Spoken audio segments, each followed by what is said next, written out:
Indonesia wis kadung anti khilafah. Ya apa iki arek-arek iki? Mergo sing menginformasikan khilafah mungkin ya salah oleh ngandani, akhirnya Indonesia secara politik jadi anti khilafah. Karena yang dia anti itu bukan khilafah dalam arti Al-Qur'an, tapi khilafah yang dia ketahui dari salah paham tadi itu. Jadi nek kon salah, Indonesia ini kan gemah ripah loh jinawi, tapi sampai hari ini belum toto tentrem ketara harja, belum baldatun thayyibatun walaupun ghafur, karena ada khilafah atau kepemimpinan atau pengelolaan yang belum tepat, gitu ya. Nah, jadi sekali lagi khilafah itu artinya adalah pengelolaan. Nah, dari Tulungagung kita belajar bahwa pengelolaan itu ternyata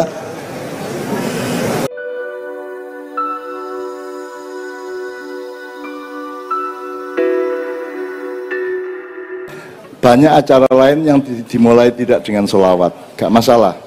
Itu bukan karena mereka bukan orang Islam, tapi karena pengetahuannya berbeda dengan kita. Pengetahuannya mengenai hidup, mengenai waktu, mengenai ruang itu beda. Kalau kita ini punya pengetahuan bahwa uripmu iku diapa-apakno tetep endingnya butuh ridho Allah, gitu. Butuh mlebu swarga gitu. Nah, mungkin forum-forum lain gak percaya karo ridho Allah karo swarga iku gitu ya. Makanya tidak selawatan. Nah, kita ini selawatan memulai acaranya supaya kita ini punya akses untuk mendapat ridho Allah. Karena nek dihitung kelakuanmu dhewe karo kelakuanku ketoke ya rada gak sampai lulus ngoten ya. Kita itu kelihatannya tidak begitu oke untuk diridhoi Allah karena kelakuan kita, dan kita banyak terlibat oleh masalah-masalah dan peristiwa-peristiwa yang belum tentu Allah ridho. Tapi kalau kita selawatan, kita punya kemungkinan untuk diewangi Kanjeng Nabi Muhammad SAW untuk supaya diridhoi dan diterima oleh Allah. Cetok ya. Jadi ini bukan soal golongan. Oh, nek Muhammadiyah gak selawatan, karena urusan golongan. Saya bukan golongan apapun. Saya satu golongan hidup ini, yaitu umat manusia. Allah mengatakan akan masuk umat manusia. Jadi aku NU tak terima, Muhammadiyah tak terima, Gerindra tak terima, Erick Thohir tak terima, 9 KB tak terima, Mira tak terima. Tapi nek salah tetap salah, gitu. Jadi aku ikut opoanan. Jadi misalnya tadi kita mulai dengan itu supaya kita tahu bahwa kita itu sedang butuh kesejahteraan, sehat walafiat dunia akhirat, ya. Tidak hanya sehat tok tapi walafiat, tapi afiat juga. Gak mek dunia tok tapi akhirat. Maka kita selawatan itu karena ada keputusan dari hitungan kita mengenai dunia akhirat tadi ya. Oke. Kenapa selawat yang dipilih Jibril? Sebab kini latihan Allah itu memperbatukan malaikat. Jibril itu jumlahnya piro? Siji ngurus juga. Israel jumlahnya piro? Ayo, Israel sing bertugas mencabut nyawa manusia itu situ sak dunya. Mek situ tok. Ndane nek kanjuran niku skupu kabeh wut-wut ngono ya. Aku takkan jadi malaikat Israel itu berapa jumlahnya?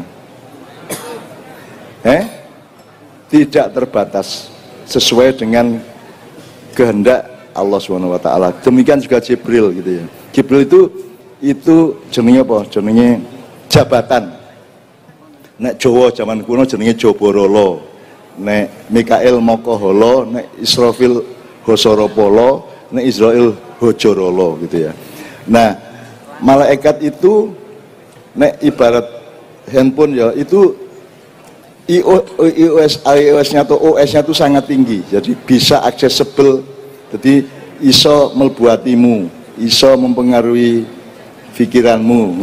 Jadi malaikat itu adalah makhluk yang oleh Allah dibikin bisa mengakses semua unsur dalam diri manusia, jiwa maupun raga gitu ya. Jadi singgaran awakmu marene iku mungkin ono pengaruh Jibril gitu ya. Sing ngongkon awakmu rene iki mang. Tapi mungkin kamu tidak menyadari karena kamu tidak pelajari kehadiran malaikat Jibril dalam hidupmu, karena sing kok pelajari nek GoFood, kalau Gojek, kalau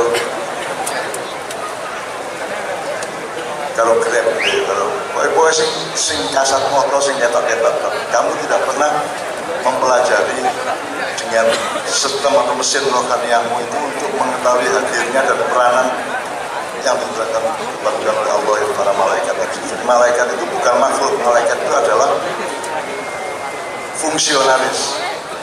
Jadi nek menungso jin makhluk, tapi kalau malaikat bukan makhluk, setan makhluk, iblis makhluk, tapi malaikat makhluk itu jabatan atau fungsionalis, petugasnya Allah. Jadi malaikat iso teko jin seperti iblis itu asalnya dari jin, iso dari menungso. Mungkin di antara awakmu iku ono sing malaikat.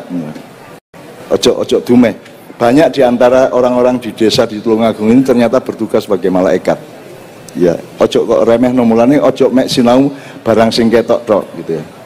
Makanya nek rabi barang ojo mek didelok raine karo manise ayune karo tangune akeh tagak, bempere gede tagak ngono ya.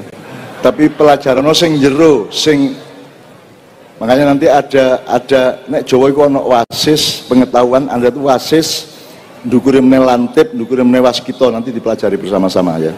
Jadi manusia kudu ngelatih itu. Nah, nek wong Indonesia kalau sejak kita dijajah Belanda kemudian menjadi NKRI itu sing disinauni duit jabatan ngono ya. Badi sing didelok, badi itu pun badi dunya, badi material gitu ya. Nah, di Ma'iyah kita belajar untuk mempelajari dan mengetahui atau gerabak atau meraba hal-hal yang sifatnya rohaniyah, ngono ya. Makanya Ma'iyah itu tidak boleh menjadi seperti Muhammadiyah atau NU, tidak boleh jadi ormas. Karena Ma'iyah itu adalah mekanisme spiritual atau rohaniyah. Ma'iyah tidak boleh menjadi parpol, tidak boleh menjadi madhab, tidak boleh menjadi aliran, tidak boleh menjadi golongan, tidak boleh. Aku gak lilon dunia akhirat sampai meneh-meneh ono sing gawe Ma'iyah itu parpol misalnya. Parpol Ma'iyah arep melu pilkada, ngusung Pak Pri misalnya gak oleh, ya. Jadi Ma'iyah itu bukan institusi, bukan lembaga, bukan jasad. Dia itu ruhiyah, dia itu spiritualitas gitu ya. Dia itu software, benar-benar software gitu ya. Bahkan root software, jadi software yang ada di dalam akar komputer itu gitu ya. Jadi ngono ya. Jadi sekalian sekarang gini. Sekarang saya akan dengan beliau ini konco-konco HIPMI yang menyelenggarakan ini ya, yang IO-nya ya.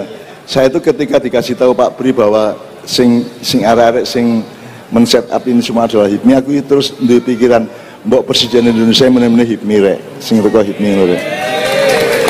Jadi pengusaha yang handal tapi mempersembahkan usahanya dan perjuangannya untuk kesejahteraan rakyat, bukan pengusaha yang untuk dirinya dan kelompoknya sendiri ngono ya. Nek gak iso usaha kok kayak tahun depan kene gak iso utang meneh, bayar bunga utang gak iso, terus engko krisis pangan, krisis keuangan, Menteri Keuangan kepeksa mudhun, mengundurkan diri dan seterusnya. Jadi kalau bisa kapan-kapan tuh ada presiden yang didikan HIPMI, Himpunan Pengusaha Muda Indonesia ngono ya. Syukur suatu hari HIPMI akan berubah menjadi HPNN, Himpunan Pengusaha Muda Nusantara. Sebab Jokowi sudah bikin ibu kota Nusantara toh, tapi dia lali gak gawe Nusantara nesik. Lha nek kon gawe ibu kota saiki kan berarti HIP, IKI toh, Ibu Kota Indonesia lah ngono. Tapi yang dibikin IKN, Ibu Kota Nusantara. Nah, nek ngono gawe sik Nusantarane. Tak kayak no gini gitu. Nah nanti presidennya teko HIPMI gitu ya. Teko HPKN ya. Himpunan Pengusaha HPMM ya, HPMN ya, Nusantara ya. Muga-muga ya. Amin ya Rabbal. Tapi ojo nyambut gawe awakmu tok, nyambut gawe rakyat Indonesia. Gitu ya. Dalam keadaan apapun, sedih atau susah, repot atau tenang, kita selalu berinfak untuk rakyat banyak, berinfak untuk seluruh umat manusia, untuk manfaat seluas-luasnya ngono ya. Jadi sekarang ini saya akan diskusi sama beliau. Ini ini kan sinau bareng. Menurut kau nek sinau bareng sing kudu sinau pertama sapa? Awakmu ta iku. Sing kudu sinau pertama itu awakmu ta aku ta bareng-bareng. Tapi nek aku njaluk aku tak sinau sih. Sinau kain awakmu sinau bareng. Oleh ya. Jadi saya ini nauni dan sinau kepada Tuhan. Maka saya berani ke sini karena saya mempelajari Tulungagung nyinau. Itu banyak saya cari di mana-mana, termasuk saya mau tanya kepada beliau. Jadi sinau itu sementing bahannya apa caranya sinau? Bahannya apa caranya sinau? Apa karo-karo ini? masih cara pandang metodologi menganalisis benar, tapi nek objek pembelajarannya mengsel ya tetap gak ganti. Meskipun bahannya benar, tapi kalau metodenya tidak benar juga tidak jadi gitu kan. Nah, jadi aku yang ingin saya aku objektif Tulungagung sama objektif mencari cara yang terbaik untuk mempelajari Tulungagung. Karena Tulungagung bukan Blitar, Tulungagung bukan Jombang, Tulungagung bukan Jakarta apalagi. Tulungagung bukan Tulungagung. Tulungagung adalah Tulungagung. Nah, ada 3 versi mengenai Tulungagung.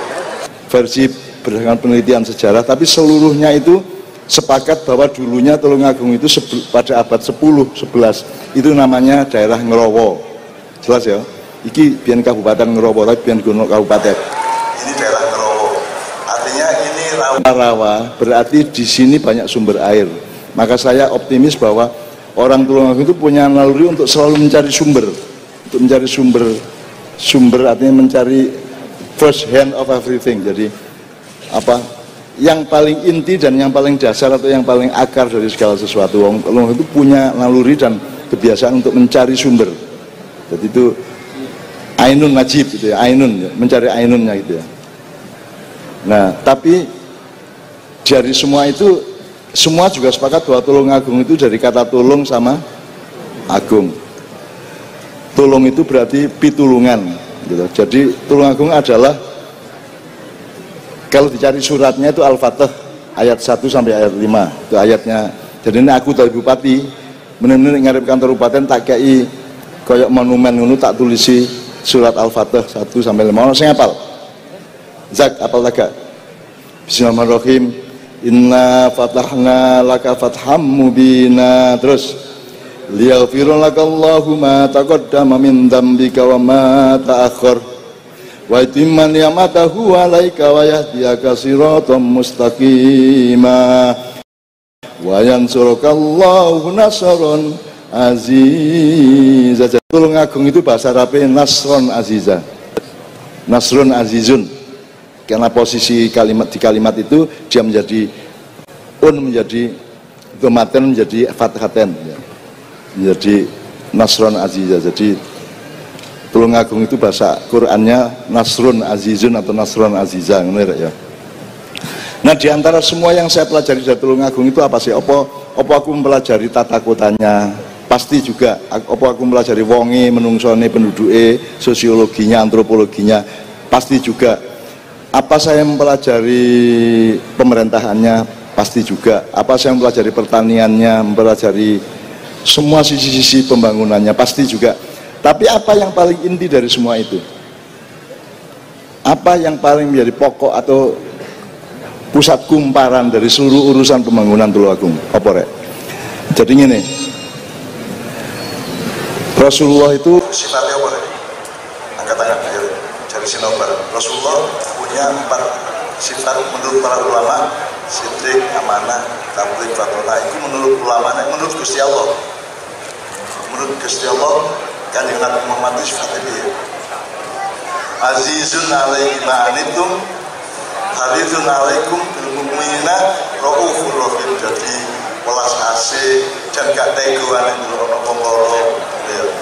Nah, jadi Tulungagung itu saya pelajari berdasarkan algoritma bahwa yang nomor 1 itu adalah yang menjadi subjek utama dari seluruh perjuangan kita adalah orang yang kita tidak tega melihatnya, menurut ya. Karena sifatnya Rasulullah seperti itu. Nah, saya aku takon, sing kon paling gak tega iku sing wong sing ya apa rek?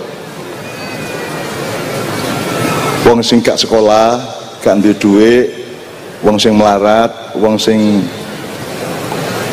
apa liyane iki. Utawa ngene wis. Aku takon dari apa? Perspektif yang beda.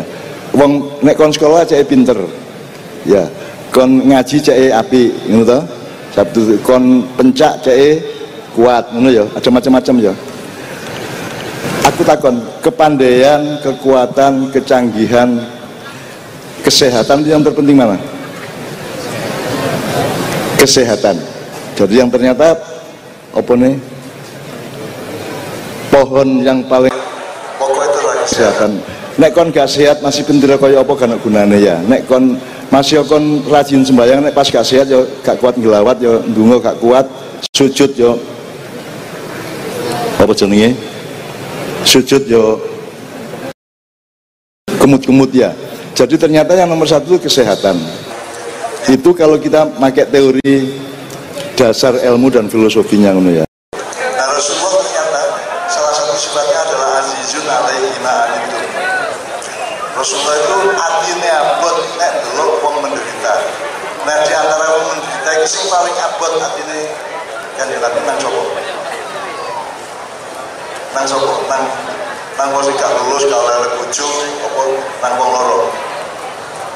Wong loro. Jadi ternyata yang paling penting itu adalah lembaga atau institusi atau satu lingkaran mekanisme yang mengurusi orang sakit itu ya kita ya. Jadi ojo murid-murid sih, ojo susah. Punya sampai hilang lalu. Lagi sholat, area-area yang berkaruan, area-area itu orang sih sudah yang itu niat ingin sholli fardhu apa deh? Fardhu completely. Pokoknya sembahyang pisan tok komplit. Sak jemuane sak Idul Fitri ini ono iku. Ono arek gendeng ngene iku ono. Ojo ditiru rek ya. Sholli fardhu completely ada lillahi taala. Cuk ngono ya. Dan beliau tadi contoh yang baik. Isya sholat ya. Nanti selesai akan sini lagi gitu ya ya. Nah awakmu lak gurung, awakmu paling kok jamak paling mang. Gitu ya. Garek jak ono meneh sing jamak iku mang jamak completely iku mang. Oke, tak terus nek soal wong loro mah ya. Berarti aku takon, luwih penting di rumah sakit atau kantor polisi? Aku gak ngiring apa-apa lho, aku mek negesno ilmu lho ya. Penting di rumah sakit ta kantor bupati. Karena kalau orang sakit tak punya pilihan. Nek orang berpolitik, orang berpilkada, orang membangun segala ada pilihan. Nek wong loro gak pilihan. Gak iso kon ngenyang Gusti Allah. Gusti Allah mbok kula iki loro anu mawon loro gudiken mawon timbangane jantungan ngono ya. Gak iso toh. Jadi orang sakit tidak ada pilihan, maka orang sakit itu mutlak harus kita tolong. Maka dia adalah asal usul segala macam usaha bangunan gitu ya. Oke, cepat ya saya ya. Oke. Jadi antara kepandaian, kebaikan, keindahan, kesehatan yang terpenting adalah kesehatan. Nah di Indonesia sudah lumayan ada istilah sehat wal afiat. Sehat itu jasad atau fisik atau apa? Fisik ya. Afiat itu rohaniah. Jadi Anda kalau bisa tidak hanya sehat secara jasmani tapi juga sehat secara rohani. Maka rumah sakit itu kalau bisa juga merangkum kedua-duanya gitu ya. Jadi selama ini yang ada di seluruh dunia kan rumah sakit itu sehat kok, tapi gurung karuan afiat gitu ya. Gitu ya. Nah, saya belajar itu di Tulungagung. Di Tulungagung itu ada satu formasi atau satu format atau satu konsep atau satu ide dasar yang sebutannya sehat walafiat itu yang kalau dicari ayatnya itu harus misalnya baldatun thayyibatun gak cukup tapi warobun kudu ghafur ya. Nek baldatun thayyibatun itu kan masih separuh tadi. Kalimatnya thayyibah itu berarti material dan duniawi ya. Ya, bukan baldatun hasanatun tapi baldatun thayyibatun. Tapi ku gak cukup nek robun gak ghafur maka baldatun thayyibatun warobun ghafur kan gitu. Jadi dan itu sangat menjadi pedoman dari rumah sakit di Tulungagung itu. Saya menyebutnya rumah sehat ya, rumah sehat. Apa sebabnya rumah sehat itu diparani wong loro, mergo dhek sehat lah ngono. Nah, dadi di dunia iki kabeh lak menyebut rumah sakit aku ben jane gak setuju. Tapi gak apa-apa, duduk tekku ati lapo ya. Aku gak melok duwe ya wis lah gak apa rumah sakit. Sebenarnya saya maunya itu rumah sehat. Tempat orang sakit datang supaya sehat tak ngono rek. Ngono lho. Nek rumah sakit engko wong sehat teko dadi loro. Engko gak Covid begitu mlebu rumah sakit dadi Covid. Ngono ya. Dadi engko iso menimbulkan fitnah-fitnah kayak ngono iku masih anjen yo gitu ya. Oke ya. Sik. Suweneng lho arek-arek iki sing elek-elek suweneng nek nuduh-nuduh iku suweneng. Ini berarti ini makhluk medsos iki. Nek gak cebong kadrun ya. kampret ya. Nah, aku gak melok media, gak melok medsos, gak melok TV, aku gak melok kabeh aku. Saya makiyahan tok. Bersama semua manusia gak peduli sapa ae. Karena saya hanya satu umat dengan semua itu. Kalaupun ada pembagian hanya orang yang bersama Tuhan dan yang tidak bersama Tuhan itu tok. Bahwa bersamanya ono sing cara Kristen, cara Buddha monggo-monggo. Tapi pokoknya kita semua itu orang sesama orang beriman. Dan saya satu klub, satu grup, satu umat dengan semua umat manusia terutama yang beriman ya. Oke, saya teruskan soal kesehatan tadi. Nah, sekarang gini. Setelah kita mengamati pembangunan, mengamati kabinet, mengamati dulu ada pembangunan Pelita 5 tahun segala macam. Saya ke daerah-daerah dari ke Lamongan, ke Mojokerto, ke Tulungagung, ke Gresik, kemana-mana. Saya sama Kiai Kanjeng sudah, ini lahirnya 1994 Kiai Kanjeng, ya. Terus saya sama Kiai Kanjeng sudah keliling ke berapa le? 4.500 sekian titik. Jadi kayak bengiki satu titik gitu ya. Ben di Gresik satu titik, Wingi di Mojokerto satu titik, itu 5.000 sekian gitu ya. Nah, itu saya mempelajari dan tak eling-eling, tak delok-delok, tak titeni ya. Ternyata yang paling tidak dipelajari oleh semua urusan pembangunan di Indonesia itu adalah soal kepemimpinan.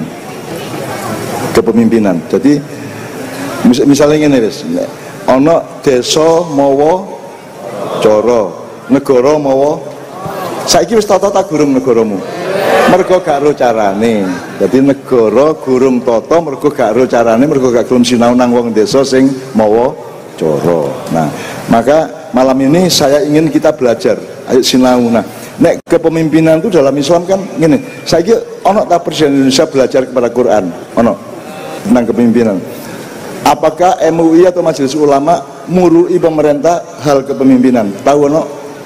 Tak kata ono. Anjane wong Indonesia iku wis kepinteran apa beler? Keset aras-arasen apa keminter? Gitu. Oke, sekarang gini, di Al-Qur'an tuh kalau di Islam terutama dari sumber Al-Qur'an tuh ada beberapa idiom atau istilah yang menyangkut kepemimpinan. Misalnya subjeknya imam, pekerjaannya imamah gitu ya. Nah, imam itu kayak apa rek? Sing mimpin, imam itu sing mimpin apa?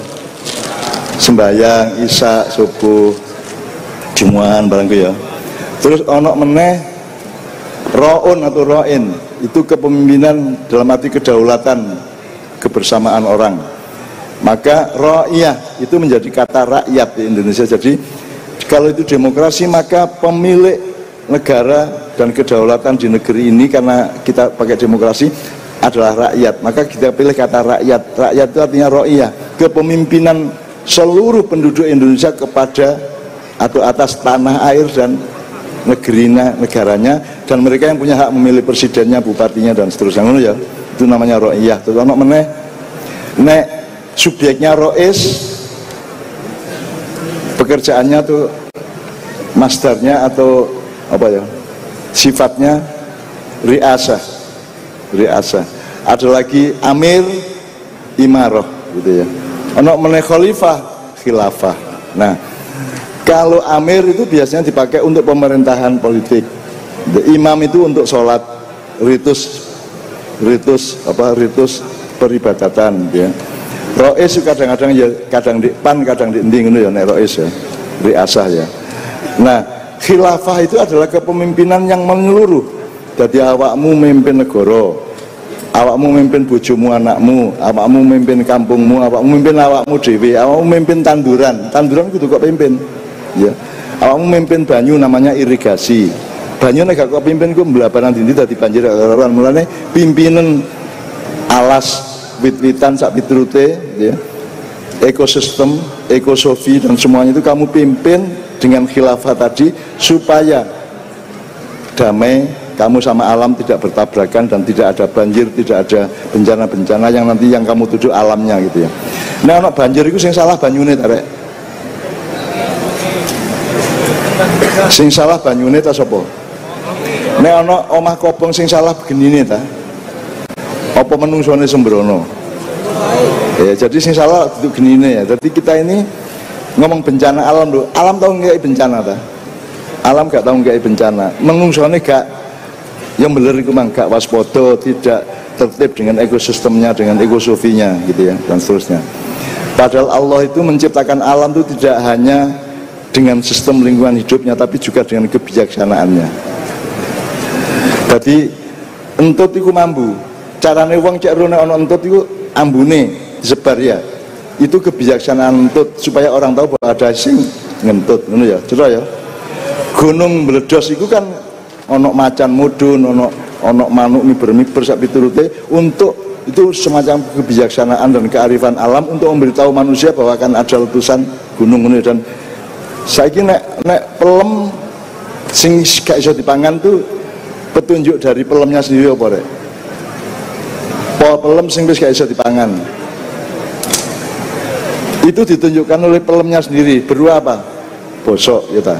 Bosok, maka kamu jangan makan. Itu petunjuk pelem kepadamu bahwa dia sudah jangan kamu makan lagi. Jadi alam itu punya kebijaksanaan, itu yang namanya ekosofi. Alam itu punya kebijaksanaan. Jadi meskipun biasanya tidak dari subjek sadar seperti manusia, tapi dia merupakan medium dari kearifan Allah untuk umat manusia, untuk rahmatan lil alamin ya. Jadi sekali lagi yang kita tidak pelajari di Indonesia adalah kepemimpinan. Nah, untuk ini kan ada riasah, ada imaroh, ada imamah, ada apa lagi? Ro'iyah, ada khilafah. Indonesia wis kadung anti khilafah. Ya apa iki arek-arek iki? Mergo sing menginformasikan khilafah mungkin ya salah oleh ngandani, akhirnya Indonesia secara politik jadi anti khilafah. Karena yang dia anti itu bukan khilafah dalam arti Al-Qur'an, tapi khilafah yang dia ketahui dari salah paham tadi itu. Jadi rumah sakit dikelola itu apa? Imamah apa khilafah?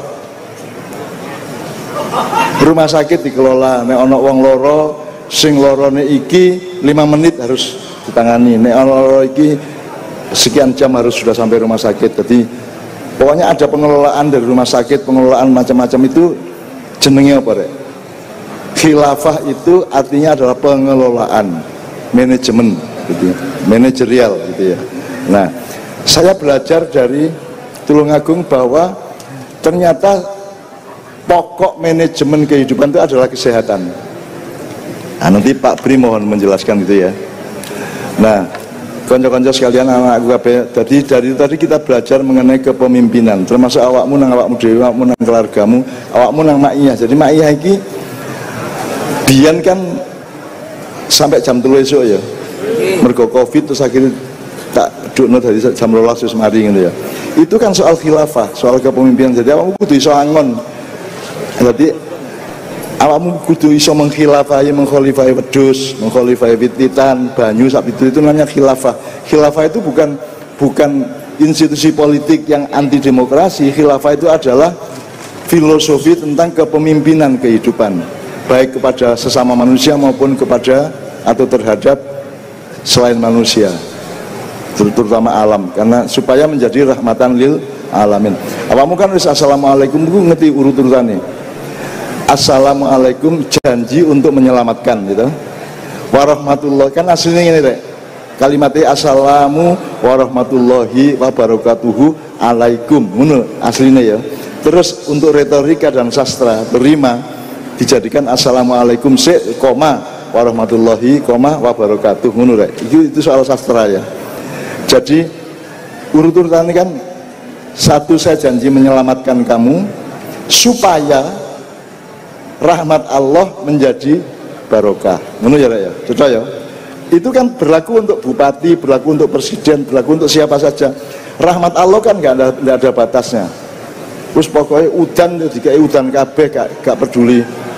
Misalnya ono wong kafir nu udane terus leren gak tetep udan toh. Gitu.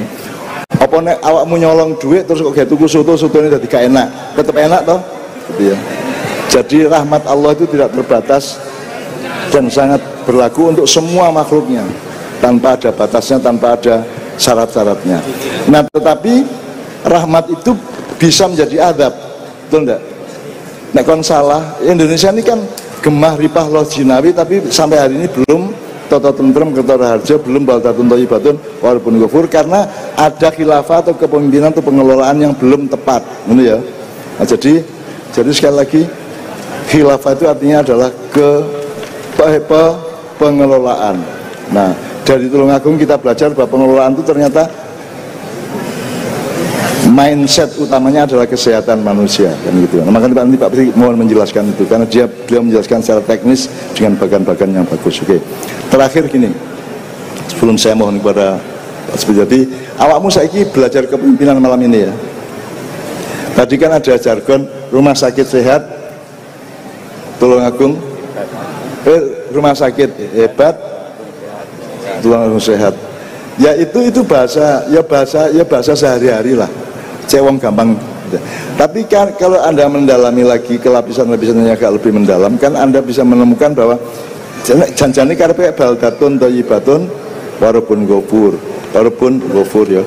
Gemah ripah lo jinawi toto tentrem kerto raharja, kan gitu. Jadi itu ada lapisan-lapisan. Jadi ono sing ketok tekan njaba, ono sing ndek jerone. Misale nek raimu sing ketok kulite karo rambute tok, nek ndek jero kulite kan gak ketok.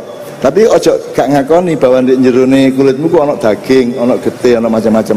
Nah, manusia itu kadang-kadang delok kulite tok. Gitu ya. Delok arek wedok wayu kagum, delok Anis kagum, delok Ganjar kagum, ya. Gak ero nek Ganjar iku ya entute ya ambu, Anisku taeke ya mambu gitu ya. Jadi mari kita belajar untuk melihat segala sesuatu secara keseluruhan. Ini saya agak serius, termasuk gini, saya mohon izin Pak Pri ya. Biasanya kamu malah diwurui karo kiai-kiai, ustad-ustad, ulama-ulama. Biasanya ono syariat, hakikat, thariqat, makrifat. Biasanya sing nisor dhewe apa rek? Sing nisor dhewe apa? Syariat, ndukure thariqat, terus ndukur dhewe sing paling top iku. Terus akhirnya wong-wong ngarani iku wis dukur iku ilmu marifat iku wis gak jumungan gak apa-apa ngono to ya ta gak. Iku ngampleng wong gak apa-apa, turu karo bojone tangga gak masalah, wis marifat adeke ngono ya. Dimanfaatkan, dieksploitir seperti itu. Aku saiki ingin menyatakan kepada anak-anakku maknya, itu bukan stratifikasi duduk level-level. Empat-empatnya itu adalah satu sistem bersama-sama. Sebagaimana kamu masak itu kudu nek wis ana lomboke ya kudu ana uyahe. Nek ana uyahe nek iso ana teraseke, ana apa? Ana bawange. Jadi itu satu kelengkapan yang posisinya sama. Atau kalau mau di nek arep endi sing dukur dhewe endi dhewe, aku tak walik iki. Yang terpenting nomor satu itu makrifat. Kabeh kon iku bendina makrifat. Bayi kon iku dididik marifat oleh ibumu, kon ro iku pentil. Terus kok kenyut, ya toh? Terus kon ro iku iki. Kamu belajar marifat itu pengetahuan, marifat itu bahasa Jawanya kawruh. Jadi manusia itu sekolah dari TK itu kan itu sekolah makrifat. Jadi dari tidak tahu menjadi tahu, gitu. Nah, kalau sudah tahu, kemudian kamu harus tahu intinya pengetahuan itu apa. Oh, iki ana wit-witan. Maknanya apa kalau ono wit-witan? Oh, iki ono kali. Maknanya apa? Hakikatnya apa? Kon wis seru kali, wis seru banyu, wis seru wit-witan, terus kamu memahaminya dengan makrifat dan hakikat, kemudian kamu bisa menentukan thariqat. Pak Nogi wit-witan itu baru utama thariqat. Engko nek awakmu wis mateng makrifate, hakikate, thariqate, baru bikin syariat. Syariat itu yang akan kita kerjakan bersama-sama itu apa? Setelah kamu memperdalam semua lapisan tadi, makrifatnya ya, pengetahuanmu sudah lengkap, kemudian hakikatnya kamu sudah tahu, thariqatnya sudah kamu coba-coba, sudah kamu eksperimentasi atau tajribah ya. Kemudian kamu menentukan syariatnya, gitu ya. Ada syariat yang sifatnya amar ma'ruf, ada syariat yang sifatnya dakwah khair. Jadi misalnya ada perda, ada undang-undang dasar, ada peraturan pemerintah, ada pasal hukum. Tapi tidak semua masuk pasal hukum. Gitu ya. Jadi misalnya kon mangan kecapan ping piro, itu tidak perlu jadi pasal hukum. Tapi kan itu mengandung kebenaran toh, bahwa mangan itu ojo langsung kok cakot pindho terus kok lek. Nek iso kok nek jari dokter ping 33 ya. Dokter Dewi tak hitung ya gak 73 jane ya.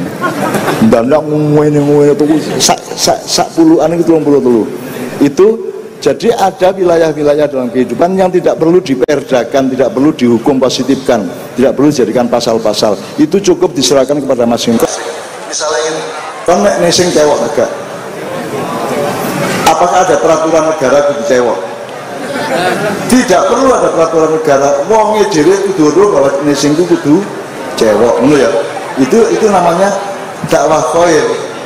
Tidak perlu jadi amar ma'ruf, gitu ya. Nanti ya. Nah, dari semua itu teman sekalian kita mulai. Habis ini saya akan minta kepada Pak Bri, tapi aku njaluk sak selawat sak wiritan sih ya. Jadi semua yang kita bicarakan ini sebagaimana doa pembawa acara tadi, muga-muga ikhlasmu bengi sepadan dengan rizkimu sesuk. Ya. Ridhomu malam hari ini dan semangat juang, semangat belajarmu malam hari ini diberi Allah balasan yang sepadan bahkan lebih untuk keluargamu dan kamu masing-masing, syukur untuk masyarakat sekitarmu ya. Enggak ya. Jadi sekarang mari kita hadirkan Allah dengan sifat-sifatnya yang penuh welas asih, yang penuh kasih sayang. Jadi saya minta sing arek-arek Padang Bulan wis apal Yamanan ya. Mas Imam, Mbak Nia, Mbak Yuli monggo Yamanan bareng-bareng. Arek-arek mesti wis apal bismillah. Ya Allah, ya Manan, ya Karim, ya Allah, ya Rahman, ya Rahim, ya Allah, ya Fatah, ya Halim, ya Allah, ya Rahman, ya Rahim. Itu mudah-mudahan dengan kita sebut nama itu Allah terharu. Wah, sakno arek-arek iku rek. Wis takane bojo meneh ngono ya. Itu yang ngono ya. Takane penggawean meneh, gajine tak undakne meneh ngono ya. Amin ya rabbal alamin. Sekali lagi sing guru ngapal ya Allah, kalimatnya ya Allah, ya Manan, ya Karim. Bait kedua, baris kedua ya Allah, ya Rahman, ya Rahim. Ketiga ya Allah, ya Fatah, ya Halim. Baris keempat ya Allah, ya Rahman, ya Rahim. Podo 2 sama 4. Ayo